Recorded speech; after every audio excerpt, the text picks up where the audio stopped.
What's up, y'all? Shook here, mixing it up with this video and playing a little Resto Shaman. I haven't queued my Resto Shaman since last season. I haven't posted a Shaman video in a really long time. But yeah, this is the build that I'm running. I was really sad that I didn't take Lightning Lasso in a lot of the games that I played. I think I swapped it out for like improved Purify Spirit, and it's really good for holding down, pressure and helping. I'm running with a Boomkin, so we kind of needed the extra stun, so that was kind of a blunder not taking Lightning Lasso. And then another thing I would have changed with this build would be I would take Static Field Totem, just because again it helps with the pressure of finishing it off. So you can take Static Field Totem and Totemic Projection. But yeah, that's about it for the build, so let's get into the games. This first one is Demon Hunter Disc Priest. This is a really popular comp right now. I'm sure a lot of you guys know that Demon Hunter is very strong. So I do have Burrow in case he decides to go for me. I wall here and then he swaps instantly, and which, I mean, ended up being okay. He comes back to me. I do purge off his PI there, and I'm gonna just try and kite him a little bit. And with Demon Hunter, it's like I just have to be not be afraid to pop cooldowns. So he does reverse magic. He puts back all of Echidna's dots on him. They use ultimate pennant, so they're basically going for the kill right here. So I do pop Ascendance. Again, I'm just not worried about popping cooldowns early because Demon Hunters do a ton of damage right now. Echidna does clone the Demon Hunter, and then right here I'm going to try and like root him off that clone, and I'm going to start, spread pressure because he's going to clone the priest, and then I'm just pumping Lavaburst. Anytime I have a chance to like pump a bunch of Lavabursts, I'm going to do it. I think this was the one. Oh, I do get the shear on the penance. I was going to say I needed to position a little bit better to shear the priest a little bit more in this one, but a little rusty on Resto Shaman. But I do lay my earthen wall, and I think I'm telling Echidna, try and stand on the edge of the earthen wall or kite around it. And he goes ahead and lays thorns. The priest isn't able to dispel it right away, so that can be like a really good cooldown for us. So I think I used Healing Tide here, and we're just trying to cycle, the cyclones. We're already up to 42% dampening, so it's going to start getting crazy here pretty soon. I need to go ahead and, there we go, purge that renew off, because it does help with the Disc Priest healing. I think they get increased healing if the target has renew on them. I'm going to go ahead and, oh, I don't have Dispel for Mind Games, so I can't get the Mind Games off right now. Right here, Echidna reapplies Thorns. He gets the Hunt on him, and you can just see kind of the unrelenting damage. I do relay Earthen Wall Totem here, and again, I'm just tossing out Lava Burst, and now we're actually, on the chase. So like right here is where it would be really nice to have that Static Field Totem and Totemic Projection that I was talking about, because you can Static Field Totem and then kind of pull them away from the pillar, so we can get even more pressure. Also, Lightning Lasso would have been pretty good here, although I was afraid that he was going to go me and I was going to have to burrow. Right there, they do get the fear. He stops the hex, but he was already around the pillar, so it didn't matter. And then the fear was super DR'd because the priest had just feared me. So I am going to go and shear that penance. We have a lot of pressure, but they also have a lot of pressure on us. We still have Spirit Link, and we do have Healing Tide back off cooldown, and I am going to go ahead and use that here. I get caged, but Echidna goes into bear form, and honestly, I should be able to top him. That Mind Games was also almost really unfortunate. So Echidna pops Heart of the Wild. We're almost tied on mana here, and I'm just pumping Lava Burst because we're at 51% dampening.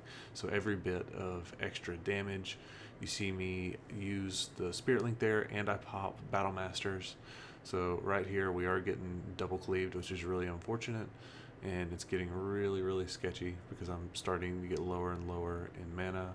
I've used my Mana Tide, I've used Healing Tide, I do have Ascendance backup, and but I'm right there. I go ahead and pop it, He has thorns. It looks like the demon hunter doesn't quite know what to do. His priest is completely So again, right here's what I was talking about. Having static field totem would have been huge. I do try and root them both, and I have flame shock on both of them, and I'm just trying to do as much damage as I can. I probably should have sheared that penance there, but we do end up getting the win. So crazy tough. Demon hunter is definitely a tough matchup, but yeah, most of these games are around like 1700 to 1800 MMR, and it's the first week of the season, so you know it's actually going to be good players at that MMR. You know, if we were at the end of the season with inflation and stuff like that, this would be, I think, a lot easier. But right here it is Arms Warrior Disc Priest, again another really popular comp right now.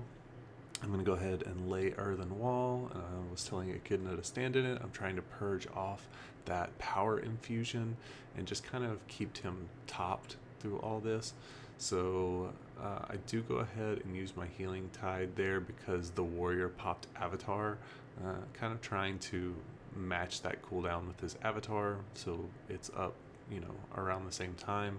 I'm going to try and stun the priest here with the Cap Totem and then maybe go into a Hex. Yeah, I do go for the Hex there. I get the Hex, and he spell reflects my Lavaburst, but again, I'm just pumping out as much damage as I can. You'll notice in some of these that I actually out damage the Disc Priest just because I'm, again, just trying to do as much help for the pressure. So definitely should have positioned myself closer to the Disc Priest there to kick that last heal, because we would have had a bunch more pressure. And he was also waddling at me, so I had to assume he was going to Stormbolt or Fear. So I mean, I could have trimmered that. Two kind of misplays right there. So I am trying to position a little bit closer to the priest to maybe get a Hex. He's going to come Fear here, I think. And I lay Trimmer a little bit too early. He does kill it and then Fear me, but it's DR'd from the Warrior Fear, so that ended up not being, you know, too terrible. It looked like the priest was trying to Mass Dispel if Echidna was going to clone the warrior. Remember now that Mass Dispel does have a much longer cooldown, so if he does burn it on that, he won't be able to use it pretty much for the rest of the match on another clone. So warrior pops Dive out of the sword, and again the priest is kind of positioning away from me. This is I don't know, just not really good positioning on my part. I need to be pressuring him as much as possible, so like making it really awkward for him, but also not putting myself in like a bad position. So like right here, he gets the ultimate penitence after I kick the Mind Games. He was going to Mass Dispel right there, but Echidna stopped him with the bash. So right here, I think we're technically losing just because the Disc Priest has a lot more mana than me, but that's kind of expected with the Warrior, Mortal Strike, and Sharpened Blade that I'm going to go first. I do get the kick there on the Priest, but I didn't have Hex to follow it up, so that was kind of unfortunate. We do get the Pain Suppression, and now I have Hex. He's going to try and line it, but I mean, I actually think he could have lined it or deathed it or faded it, but he does end up having to swap there. So I have Burrow still available and a lot of other cooldowns, so I'm not really worried about them killing me. I'm more worried about them getting Echidna here, so I am going to go ahead and link. I probably needed to pop Battle Masters with the link just to give, you know, an extra little boost there. He Blade Storms on top of us. I pop Earthen Wall, and I'm trying to tell Echidna to stand in the Earthen Wall. He pops Thorns, so again, we're getting a lot of pressure here. And there was another one. I needed to scoot closer and shear that cast. He does get the Root Beam on him, and I could have re-rooted him, so kind of a blunder. So this was definitely not a smooth game. You know, watching it back, a lot of stuff I could have done better on that one, but it looks like we're gonna pull it out regardless. Yeah, there's the big Lavaburst for 74k, so a lot of damage, but definitely not a smooth game. And this last game is a Outlaw Rogue and a Holy Paladin. So this one is interesting. The only goal we have versus Holy Paladin, in which we only fought 2 of them in the whole session that we played. Our only goal is to run the Holy Paladin out of mana. You know, you guys have seen me play my Holy Paladin in the last video, and I talked about the mana issues that Paladins have right now, and you're gonna see it right here.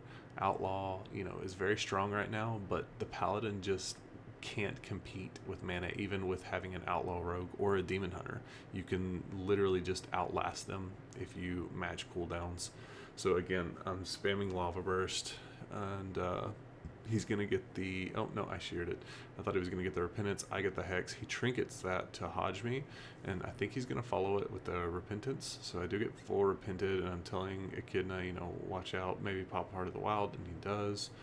And it looks like we're gonna stabilize. I need to reapply Earth Shield here soon. Yeah, there we go. Reapplied Earth Shield, and I have Earthen Wall back up, but I want to make sure it's where Echidna is going to be able to stand. So I do go ahead and lay it here after he uses his disengage, and then I am popping Lava Burst and damage. He uses evasion, and look at the Holy Paladin's mana. He's already falling behind, even though, you know, they actually had a lot of pressure. And so right here, Static Field and Lightning Lasso would have been really good. I have Burrow because I didn't know if the Outlaw Rogue was going to go for me, but it would have been super, super good. Paladin's over there trying to drink, which again, that goes against our our game plan. We want to run him out of mana, and he's going to use Tears Deliverance, and I think, again, he's just like already he's back behind on mana again. It's kind of crazy, but we're at 43% dampening, and just this slow, it's going to be really hard for us to connect. I did use Healing Tide before the blind, so I can sit the full blind, and I don't know what the Shaman version of Nature's Swiftness is called, but I have my little NS thing up, and I can use it whenever we get, you know, in a pinch. I can lay my healing stream and then follow it up with the little NS thing that makes my heal instant cast. And I'm trying to position myself better here to so they repented Echidna there, which I thought was kind of strange, and it was DR'd. So we're going to try and put more pressure. We do get the cloak from the rogue, which is really, really good. That means, you know, the next time we have kill pressure, it'll be real. So I'm actually, again, playing really aggressive. He does vanish there. The Paladin's running away. He's going to go, I'm assuming, try and top himself and then drink. Right here, the rogue is swapping to me. I need to reapply Water Shield. That was kind of a big blunder, because if he's hitting me, I would definitely, you know, easily win on mana. But I don't know. I guess I just didn't notice that it was off. So another big blunder. It's crazy that I don't have Water Shield and I'm still winning on mana. That's actually insane. I didn't notice that the first time. So right here, we're just getting more and more pressure, and the Paladin's just going more and more. I have used my Mana Tide totem, so I'm gonna run over here. I don't want the Paladin to drink. There he goes. He's going to drink. When we see it, I'm trying to lay a totem around the pillar and dot him. We do get the stun on him, and now I'm going to just try and do some Lava Burst, get some more pressure. Man, Lightning Lasso would have been so good here, and the Static Field totem would have been huge. But it's, you know, it's hard to know in some of these whether they're just going to go for you. But yeah, I haven't used Burrow this entire time, so it's almost a wasted PvP talent. And right here, I do use my Ascendance. We still have Link, and the further it gets into dampening, so I do use Burrow here, actually, after saying that I hadn't used it. But it almost looks like I was using it aggressively. So he doesn't denounce me. It's interesting. He's playing Denounce. He's going to drink, but I think this time we're just going to try and pressure the rogue. So he does Nature Lock me. And I have Wall, I have Link, or I have Wall coming up, and I have Link, and I think I'm telling Echidna, you know, we have to stop him from drinking. So I do go ahead and pop my Wall. I'm going to get near Echidna so I can dispel that Repentance, and the Rogue is going to run. I think I'm going to turn to the Paladin, and I do shear his Flash of Light cast. He's using Freedom on himself, and it looks like the Rogue got a re-stealth, which again is fine. Oh no, he did get a re-stealth. Interesting. I have Thunderstorm here, and I could have Thunderstormed him, but I got the Cap Totem on him. And again, man, I feel like this match could have been shortened so much just by having the correct PvP talents. So I go ahead and use Ascendance here, top myself back off, and we're actually still even on mana, even though I haven't reapplied Water Shield. That's just so crazy. and the rogue gets super low, paladin's low, we're both topped off, so we're like definitely the aggressors right here. I'm just trying to pump out any kind of lava burst that I can. I dispel that Hodge off Echidna, and we're just chasing them until a paladin runs out of mana. It's like I feel so bad for him because I know exactly how this feels. Like he just can't catch up, and there's like nothing he can do. So he's gonna use Tears Deliverance here, and he's pretty much like whenever I get to this point, like my whole bar is essentially grayed out. He used a little bit of mana to get his freedom up, and he's trying to use Denounce, which I think costs like 3,000 mana maybe. It's a very low cost spell, but yeah, he's pretty much completely tapped, and there's nothing he can do. It's just crazy that that's like the #1 strategy versus paladins. But anyways, I hope you guys enjoyed this video. Let me know what you think. What healers have you guys been playing? And yeah, if you're new here, be sure to subscribe, and I will see you guys in the next one. Peace.